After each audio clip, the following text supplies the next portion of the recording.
Once we're over about 12 years old, we're seldom encouraged to be nice. We're expected to make efforts in all kinds of areas, chiefly around work. But the idea of expending energy thinking about and then practicing the art of niceness sounds bizarre, even eerie. That's why we've drawn up a checklist of 10 virtues that we think matter more than ever in the modern age. Resilience. This is the art of keeping going even when things are looking dark, of accepting reversals as normal, of refusing to frighten others with one's own fears, and of remembering that human nature is in the end reassuringly tough.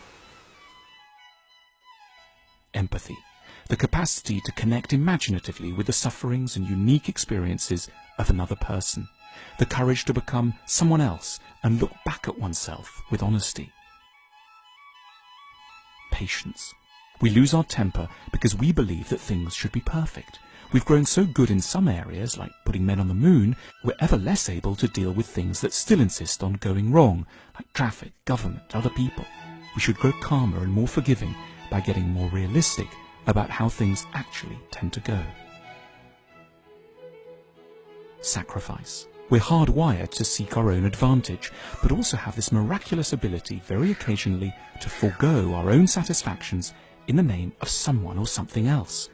We won't ever manage to raise a family, love someone else, or save the planet if we don't keep up with the art of sacrifice.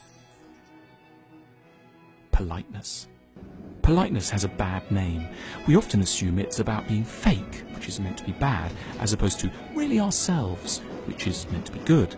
However, given what most of us are really like deep down, we should spare others too much exposure to our deeper selves. We need to learn manners, which aren't evil. They're the necessary internal rules of civilization. Politeness is very linked to tolerance, to a capacity to live alongside people whom one won't necessarily agree with, but at the same time won't be able to avoid. Humour. Seeing the funny sides of situations and of oneself doesn't sound very serious, but it's integral to wisdom, because it's a sign that one's been able to put a benevolent finger on the gap between what we want to happen and what life can actually provide. Like anger, humour springs from disappointment, but it's disappointment optimally channeled. It's one of the best things we can do with our sadness. Self-awareness. To know oneself is to try not to blame others for one's troubles and moods, to have a sense of what's going on inside oneself and what actually belongs to the world. Forgiveness. Forgiveness means a long memory of all the times when we wouldn't have got through life without someone cutting us some slack. It's recognizing that living with others isn't possible without excusing errors. Hope. The way the world is now is only a pale shadow of what it could one day be. We're still only at the beginning of history. As you get older, despair becomes far easier, almost reflex, whereas in adolescence it was still cool and adventurous.